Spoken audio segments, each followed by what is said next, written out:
What you're about to hear is part of the Podgods Network.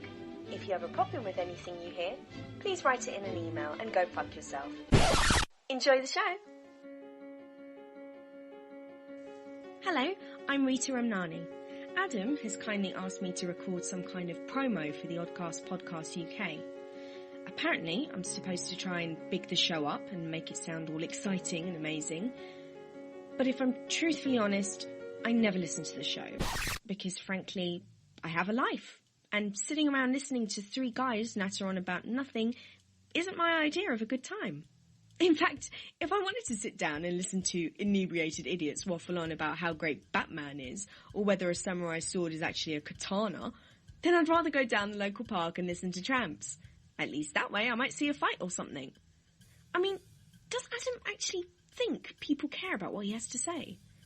Do we care about his segments Star Watch, where they discuss about actors and actresses? We all have IMDb, Adam, so why are you bothering?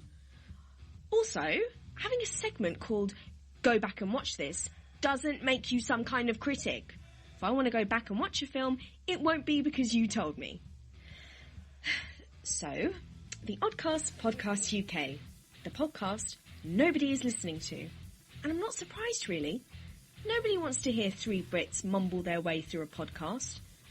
So don't go to oddpoduk.wordpress.com and don't bother following on Twitter at Barker Podcasts and at Oddcast Podcast. It'll only depress you. Adam, stop podcasting. The Podgods Network would be a better place without you. Nobody's had the heart to say it, but it's true. Sorry, hun, but it's for your own good. I'm saying this as a friend. Okay, end of promo. Thank you.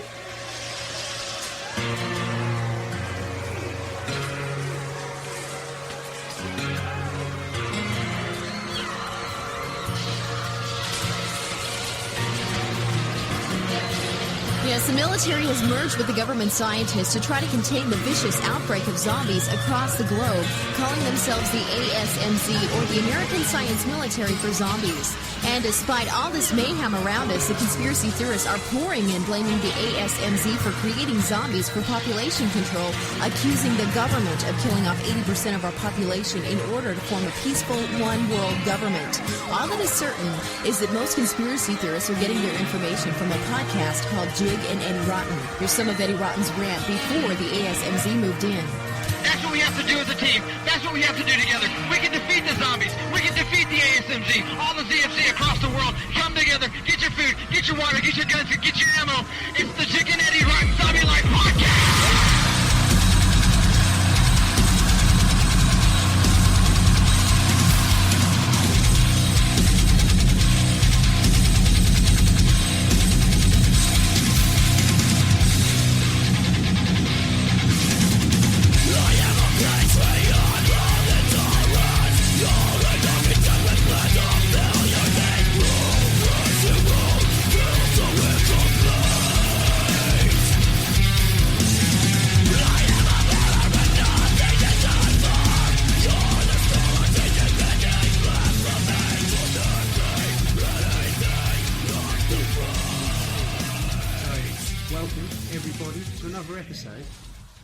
Of the Zombie Life Podcast. Woo! With me, Jig, and the wonderful Eddie Rotten. Woo! Eddie Rotten. Woohoo! You know what? It's so yeah.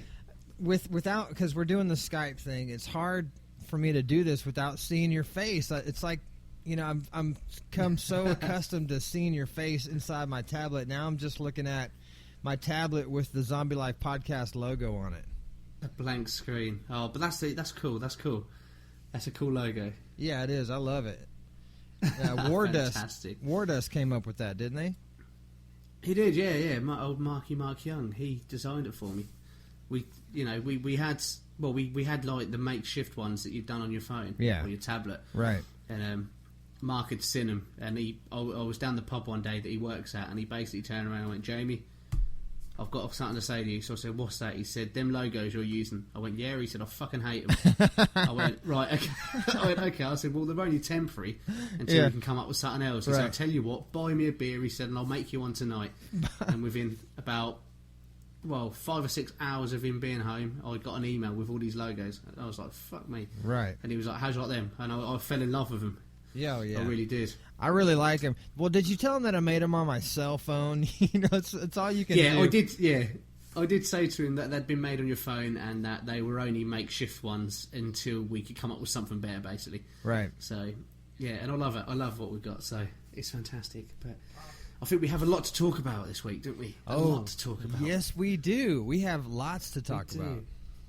But I think the main thing I want to talk about, because we haven't spoke about this for a long time, and it's getting to the point where it's fucking awesome. Okay. And people need to know about it, whether they're going to read it or not, and that is EddieRotten.com. Yes. What do you think about that? Oh, mate, it was exciting.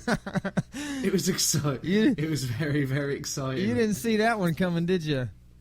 I didn't. I'd read the like up to a certain like amount of posts. I think you added about 3 in one go, didn't you? Yeah. And you emailed me and said, "Look, this is what I'm going to put out." And I read. You sent me 2 emails, so I read them both and was like, "Yeah, I really like them." And then this third one cropped up online, so I started reading it. Yeah. And and my jaw got wider and wider and wider and wider until it was eventually just hitting the floor. It was fantastic. It was such a good post. But well, I'm so glad you liked it. Did you know that I didn't realize that that's what was going to happen until it was at the point where it was actually happening, you know? I was like, what's going to happen right here? What could make this story better than it has ever been? What is going to turn and twist everybody's stomach and piss people off and make people happy at the same time? And so I just went through with it, man. So do you want to discuss it?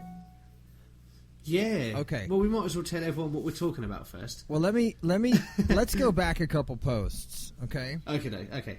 Okay, now, if anybody's familiar with the EddieRotten.com zombie blog, it's a story of conspiracy, survival, companionship, brothership. It's just it's more than zombies are almost an afterthought in what the story is about, because there's so much going on, and zombies are kind of like the trash that we have in our everyday. So, anybody that's followed the story, or even if not, what the story's about is a frequency that's slowly coming more known. It's a frequency that somebody is putting out that nobody really knows where it's coming from, but people are starting to pick up on it, and some people like it, some people don't like it. Well, the frequency kind of changes the way that you think and the way that you see things, just like TV and radio does today, and like this podcast probably makes people think crazy stuff. Well, that's just an example. That's what a frequency does. Yeah. So, in one of the last few posts, it's called reception, and reception is what I chose to use for. You know how you hear the stories, the conspiracy stories say that the one world government's going to come out with a device or something that you can scan your arm at the store and buy all your groceries like some kind of like a built-in chip or something. Yeah, some kind of built-in chip or a barcode or something. Well, in the story, it's called reception, and if you have good reception, then you have better things in life. If you have bad reception, then you have worse things in life. Well, because of the frequency, I thought that reception was a good name that would go hand in hand with the frequency-based story as it is. And so I would read reception because it kind of fills in the gaps of what the story is about and the government and stuff like that. And then it goes into Operation Kill Grendel, which was fun. That got really interesting. That was fantastic. Grendel's a cool character. I like Grendel. I know, and he's so... Shane Diablo from the Corpse Cast, he said that he wanted to be a character in the story. And I don't know if he's ever even heard this podcast, but he said if I'm going to be in the story, I want to be a bad guy, like king of all zombies, and I want to be called Grendel. And Grendel's the name of another bad guy in what's the name of that movie? Golly, I can't remember now. Grendel from crap, I can't remember. Angelina Jolie starred in it, but just briefly. It was a computer animated movie. Oh my gosh! You know what I'm talking about? It's was it Beowulf? Yes, Beowulf. Thank you. Holy crap! I couldn't think of the name. Good grief! I struggled to remember. So Grendel is the name of a character, some kind of monster in Beowulf, and he said that's what he wanted his bad guy name to be. And so Grendel is like a big, evil, oozing, human zombie morph. Who knows what it is inside this story, and he floats on this throne that is like this black slab, like a black piano slab platform that hovers over the ground. And so I'm slowly starting to integrate alien technology into the story, if you can see that coming. Yeah, vaguely, yeah. You can kind of tell. Yeah, but just like the beginning of the story, I didn't want to just give into everything that's going on. I want to slowly start to walk people into, so they fall in love with the characters and fall in love with the story. Yeah.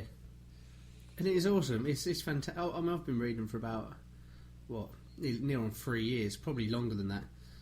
And I take a love into every post. Everything you write is just fantastic.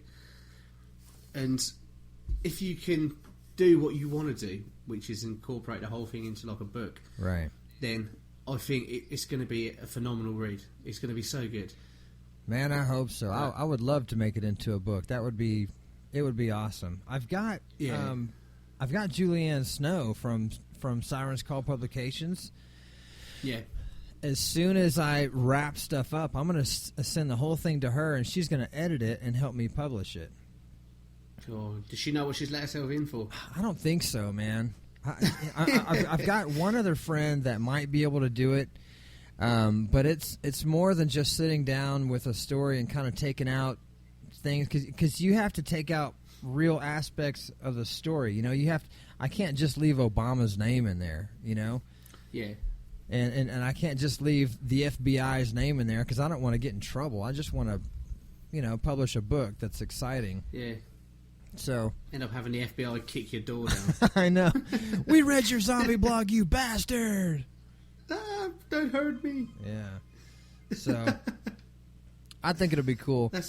But then the final post that I put up was trying not to give up, and trying not to give up was really like a plea of help, like a cry for help from the ZFC, the Zombie Fight Club the rest of the Zombie Fight Club that's in Africa, in Ethiopia, where you lost your life. Because, Jig, you're a huge character inside the story, and first your brother died, and then you died. Now I'm dead. I'm dead. You killed me off, motherfucker. You're dead. You killed me. What happened? I can't believe it. It was good, though. It was a good end. It was a good end to my story, I think. Well, I mean, I could tell you what's going on inside my twisted brain, because that's really not the end of the story for you. And I don't want to give up too much, because I want you to be excited just like I am when I write it. But yeah, don't spoil it. Don't spoil it. The way that I had to end your life was I had to have your brother do it, because I had to pull in that emotion again when your brother died the first time. And so I had it as if, man, how does it go? Grendel comes into town, and all these people are chained to his back. The flesh of his back, and all these people are chained. They're being dragged through the streets of town, and they're trying to pull away, and they're screaming.